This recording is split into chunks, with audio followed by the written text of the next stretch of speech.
Hello and welcome to today's briefing. I'm Dana, and joining me is Matt. We've got a packed show covering politics, economy, sports, and more. Hi, Dana. Great to be here. Let's dive right in. First up, a Seoul court has sentenced former South Korean President Yoon Suk-yeol to 30 years in prison after finding him guilty of ordering military drones to infiltrate North Korea. The court found that Yoon authorized a covert drone operation into North Korea, which was seen as a provocation. That's a significant sentence. What were the specific charges against him, and how did the prosecution argue his guilt? The charges centered around Yoon's alleged role in ordering drone incursions into North Korea. The prosecution presented evidence that these actions were intended to provoke a military response from North Korea. I see. So the sentence is not just about the drone operation itself, but also about the potential consequences of provoking North Korea. How has the international community reacted to this development? The reporting doesn't detail specific international reactions, but it's worth noting that such a significant sentence against a former president is likely to have diplomatic implications. That makes sense. Let's move on to another story. A federal judge has extended a court-ordered block on the Trump administration's creation and operation of a $1.8 billion settlement fund for compensating victims of alleged government weaponization. Can you explain the background of this fund and why it's being blocked? The fund was established to compensate individuals who claim to be victims of government weaponization. However, the block was put in place due to legal challenges, likely related to the legitimacy of the claims or the administration of the fund. So the block suggests there are significant legal concerns about the fund. Have there been any updates on when or if the block might be lifted? The latest reporting indicates that the judge has extended the block, but there's no clear timeline for when it might be resolved. Okay, got it. Moving on, Pakistani Prime Minister Shehbaz Sharif has stated that the U.S. and Iran have reached a final text for a peace deal. What are the details of this agreement and what does it entail? According to Sharif, the final text has been agreed upon, marking a significant step towards peace. However, the specific terms and next steps are not detailed in the reporting. That's a positive development if true. How has the international community reacted to this news, and what are the potential implications for the region? The reporting mentions that world shares surged and oil prices slipped after the news, indicating a positive market reaction. This suggests that the agreement is seen as a potentially stabilizing factor. That's a welcome development. Let's switch gears to another story. An American scholar, Min Zin, has been arrested in China on suspicion of espionage.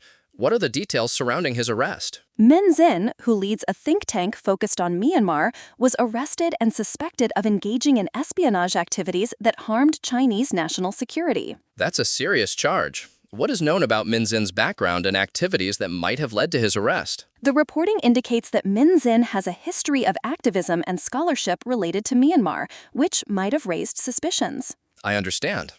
The U.S. is planning to significantly reduce its aircraft and warships available for NATO operations in Europe. What are the implications of this decision? The cutbacks include reducing fighter jets, reconnaissance planes, and aerial refueling tankers, which could limit NATO's ability to launch long-range strikes and surveillance. That's a significant shift. What does NATO say about this planned reduction, and how might it affect their operations? NATO acknowledges a historical over-reliance on U.S. forces and suggests a shift towards greater European and Canadian defense contributions. That implies a change in NATO's strategic posture. Let's move to some economic news. SpaceX is set to make history with a record $75 billion stock IPO, potentially making Elon Musk the world's first trillionaire. What are the details of this IPO? SpaceX is selling 555 million shares at $135 each, valuing the company at $1.77 trillion. This makes it one of the largest public companies. That's an enormous valuation. How has the market reacted to the IPO, and what are the potential implications for SpaceX and Elon Musk? The reporting indicates that SpaceX shares soared 23% in their Wall Street debut, making Elon Musk the world's first trillionaire. That's quite a milestone. Let's continue with some more economic news. World shares surged and oil prices slipped after Trump claimed a breakthrough in Iran war talks. What was the market reaction, and what does it indicate? The market reacted positively, with world shares advancing and oil prices dropping more than 1%. This suggests that the news was seen as a potential de-escalation. That makes sense. Switching to sports, the EFL Greatest Games aired on Sky Sports Football HD, featuring classic matches like Derby County versus Cardiff City and Leeds United versus Bristol City. Are there any other notable sports highlights? Sadly, Indian shooting legend and coach Jaspal Rana passed away at 49 due to cardiac complications. He was known for guiding Manu Bhaker to Olympic medals. That's sad news. What was Jaspal Rana's contribution to Indian shooting, and how is he remembered? Rana was instrumental in shaping India's modern shooting success as a coach, mentoring numerous Olympic medalists. That's a significant loss. Ghana midfielder Thomas Partey was denied entry into Canada and will miss the World Cup opener against Panama due to a refused visa application. What are the circumstances surrounding this decision? Partey was denied a Canadian visa, reportedly due to legal issues in the UK, where he faces multiple charges. That's a significant blow for Ghana. How has FIFA responded to this situation? FIFA confirmed that Partey won't be able to travel to Canada for the World Cup opener. Okay. In World Cup news, Mexico beat South Africa 2-0 with Yulen Quiñones and Raúl Jiménez scoring the goals. What were the key moments of the match? The match featured 3 red cards, and Mexico dominated the game, securing a smooth start to their World Cup campaign. That sounds like an exciting match. Denver Broncos linebacker Jonathan Cooper was arrested again on multiple charges, including violating a protection order.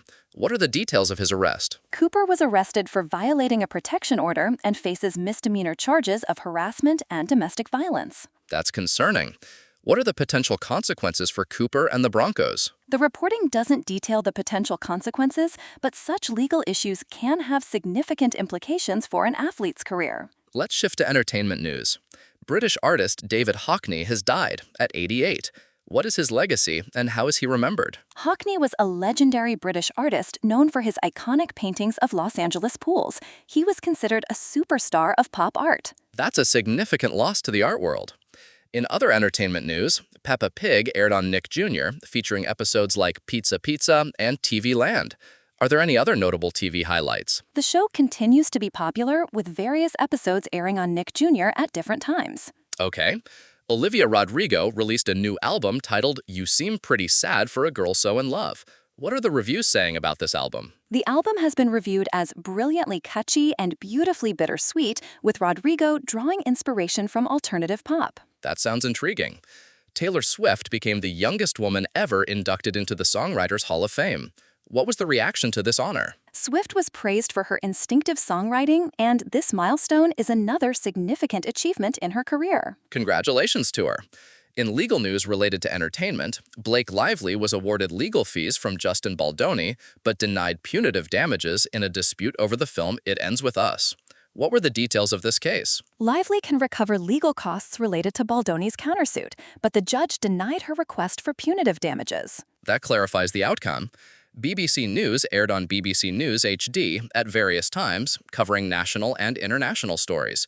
Are there any other notable TV or media highlights? The reporting details the airing times for BBC News on different channels. Okay. In other news, a humpback whale named Timmy, which was stranded in Germany, likely lived for about 5 days after the final rescue attempt failed. What are the details of the rescue effort? The rescue attempt was controversial, and officials concluded that Timmy likely survived for 5 days afterward. That's a tragic story. An Indigo flight from Lucknow to Delhi was delayed after a bomb threat message was found in the aircraft toilet. What happened next? The message was declared a hoax after a thorough security check found no explosive or suspicious items. That's a relief. Filipino officials said that disaster drills helped prevent a larger casualty toll when a powerful earthquake struck the south. What were the details of the earthquake and the drills? The 7.8 magnitude quake left 55 people dead and 31 missing. Officials credited years of disaster preparedness drills for minimizing the impact. That's a positive note. Finally, a major fire broke out at a warehouse in Brent, northwest London, with 150 firefighters working to bring the blaze under control. What are the details of the incident? Dozens of people were evacuated from neighboring residential blocks as the fire raged through the warehouse. That's a significant incident. Well, that's all the time we have for today. Thank you for joining us, Dana. Thank you, Matt. Until next time. And that's a wrap. Thanks for tuning in.